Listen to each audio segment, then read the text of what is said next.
পালিয়ে যেতে ইচ্ছে করে, এই ব্যস্ত জীবন থেকে পালিয়ে যেতে ইচ্ছে করে।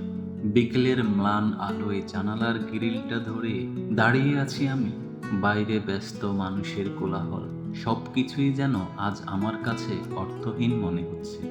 মনের এক কোণে সারাদিন ধরে একটা জেদ দানা বাঁধছে, যেটা আমাকে বারবার বলছে, চলে যাও, চলে যাও, সব কিছু ছেড়ে চলে যাও। চলে যাও এমন একটা জায়গায় যেখানে বাতাসের শব্দ ছাড়া আর কিছুই নেই, যেখানে কেউ আমাকে চিনবে না, যেখানে আমার কোনো পরিচয় নেই, যেখানে কোনো প্রত্যাশা নেই, শুধু আমি আর আমার নিজের মতো করে কাটানো কিছু মুহূর্ত।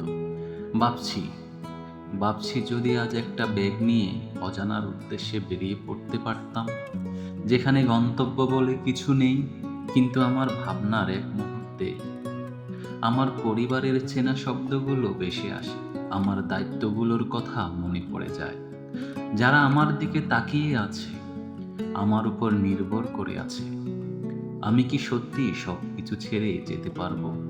আমার এই পরিবার, আমার এই কাঁধের উপর চেপে থাকা দায়িত্বগুলো, এগুলো কি আমি কখনো এড়াতে পারবো? উত্তরটা আমার জানা নেই। আমি পারবো না, কারণ আমি শুধু তো নিজের জন্য বাঁচি না। আমার প্রতিটি নিঃশ্বাসের সাথে জড়িয়ে আছে আমার প্রিয়জনদের স্বপ্ন। আমি চাইলেও স্বার্থপর হতে পারি না, কারণ আমার অস্তিত্বের প্রতিটি সুতোই আমার পরিবারের সাথে গাঁথা। আমি পালানোর স্বপ্ন দেখি ঠিকই, কিন্তু বাস্তবে আমার পায়ের শিকড়গুলো বড়, বেশ মজবুত। এই শিকড় ভেঙে কখনোই আমি পালিয়ে যেতে পারবো না। একটা দীর্ঘ একটা শ্বাস পেলি আমি। বাস্তবতা হয়তো কঠিন, কিন্তু এই বাস্তবতার সাথেই আমাকে মানিয়ে নিতে হবে। বুকের গভীরে জমে থাকা কষ্টগুলোকে নিজের ভেতরে লুকিয়ে রাখি। আয়নায় নিজের ক্লান্ত মুখটার দিকে তাকিয়ে একটা ম্লান হাসি দেই। বাইরের কেউ এই হাসির আড়ালের নীরব কান্না দেখতে পায় না। হয়তো এটাই আমার নিয়তি, হয়তো এভাবেই নিজের সবটুকু বিসর্জন দিয়ে অন্যদের মুখে হাসি ফোটানোটাই আমার জীবন।